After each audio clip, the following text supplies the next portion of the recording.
কাল চতুর্থ দফার ভোট, 5 জেলার 8 কেন্দ্রে নির্বাচন। কাল বহরমপুর, বোলপুর, বীরভূম, কৃষ্ণনগরে ভোট। পাশাপাশি আসানসোল, বর্ধমান পূর্ব, বর্ধমান দুর্গাপুর, রানাঘাটেও কাল ভোট রয়েছে।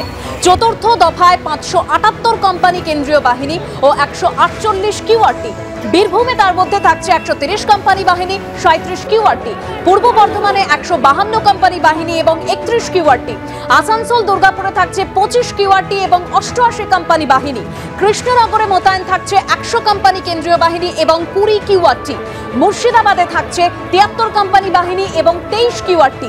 রানাঘাটে 12 কিউআরটি এবং 54 কোম্পানি বাহিনী মোতায়েন থাকছে। চতুর্থ দফায় 33,471 রাজ্য পুলিশ মোতায়েন থাকছে।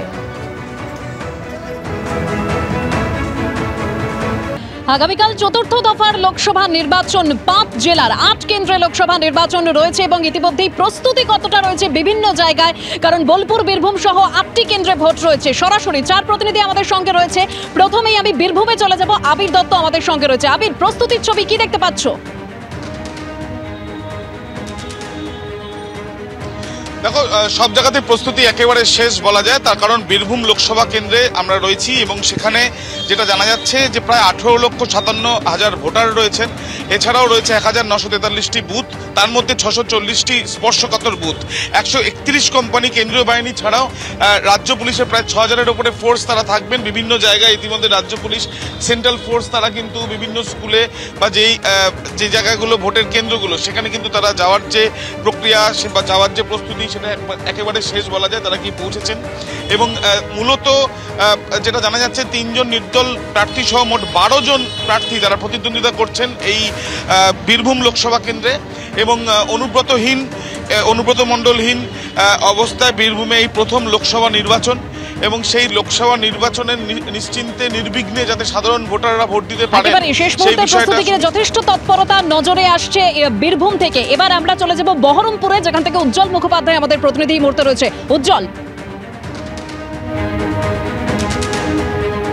দেখো, সন্দেশখালীর যে উত্তেজনার ছবি দেখালে, এখনো পর্যন্ত কিন্তু বহরমপুরে তার সেরকম ধরনের উত্তেজনার লেশমাত্র নেই। অর্থাৎ বহরমপুরের নির্বাচন কিন্তু এখনো পর্যন্ত অত্যন্ত সুষ্ঠু এবং গোটা নির্বাচন প্রক্রিয়াতে কোথাও কোনো বড় ধরনের সংঘর্ষের ঘটনার অভিযোগ পর্যন্ত হয়নি। দেখতেই পাচ্ছ, ভোটকর্মীরা তারা কিন্তু ইতিমধ্যেই পৌঁছে গেছেন। তাদের যে নির্দিষ্ট কাজ সেই কাজ তারা সেরে ফেলছেন এবং অবশ্যই কাল সকাল 7টা থেকে ভোট গ্রহণ শুরু হবে এবং নিয়ম অনুযায়ী 5:30টার মধ্যে এজেন্টদেরকে পৌঁছে যেতে হবে প্রতিটা ভোট কেন্দ্রে।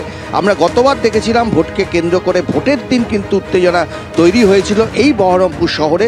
অধীর চৌধুরীকে দেখা গেছিল বিভিন্ন কেন্দ্রে ঘুরে ঘুরে প্রতিহত করতে, কিন্তু এবার এখনো পর্যন্ত যে অবস্থা, ছবি তুমি তুলে ধরছো, একদম ভোট কর্মীরা প্রস্তুত রয়েছে। ডিসিআরসি কেন্দ্রগুলিতেও যথেষ্ট তৎপরতা লক্ষ্য করা যাচ্ছে।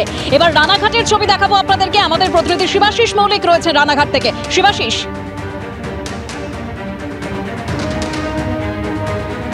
শুরুতেই বলে রাখি যে কাল যে 8টি কেন্দ্রে ভোট, তার মধ্যে রানাঘাট অন্যতম এবং রানাঘাটের মোট 7টি বিধানসভা, তার মধ্যে যেমন কৃষ্ণগঞ্জ রয়েছে, নবদ্বীপ রয়েছে, শান্তিপুর রয়েছে, তেমনি কিন্তু রানাঘাট উত্তর পশ্চিম, রানাঘাট উত্তর পূর্ব, রানাঘাট দক্ষিণ এই বিধানসভাগুলি রয়েছে, চাকদা রয়েছে।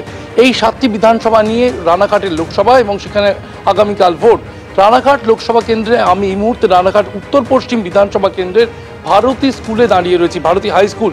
সেই ভারতী হাই স্কুলে ইতিমধ্যে কিন্তু ভোটকর্মীরা এসে গেছে।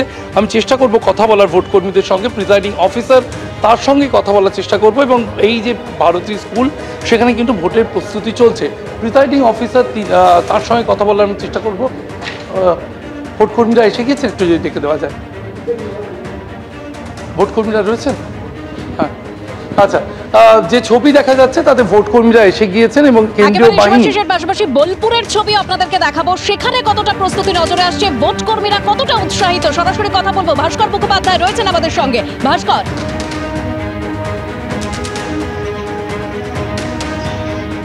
দেখো, এই মুহূর্তে আমি রয়েছি বোলপুরে হরিজন প্রাথমিক বিদ্যালয়ের সামনে।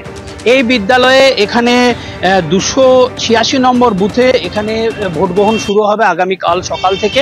কিন্তু তার আগে যে অভিযোগটা উঠেছে যে এখানে 5টি কেন্দ্র রয়েছে যেখানে ভোট গ্রহণ হবে, এবং এই 5টি কেন্দ্র হচ্ছে 196 থেকে 200, এবং এখানে যারা ভোটকর্মী রয়েছেন তাদের অভিযোগ হচ্ছে যে এখানে 3টি তাদেরকে ঘর দেওয়া হয়েছে, সেই 3টি ঘর ভাগ করে দেওয়া হয়েছে এবং সেখানে ভোট গ্রহণ হবে, এবং এর ফলে একটি এক্সিট পয়েন্ট এবং একটি এন্ট্রি পয়েন্ট, এটা নিয়ে সমস্যা তৈরি হয়েছে। তারা বলছেন যে তারা এইভাবে কিভাবে কাজ করবেন, কারণ এখানে প্রায় 4000-এর বেশি ভোটার রয়েছে, এবং তাদের বক্তব্য হচ্ছে যে যেভাবে ভোট কেন্দ্রগুলি মোটামুটি তৈরি করা হয়। আগামীকাল চতুর্থ দফার নির্বাচন, তার আগে একদম প্রস্তুতি তুঙ্গে। 4 প্রতিনিধিকেই ধন্যবাদ।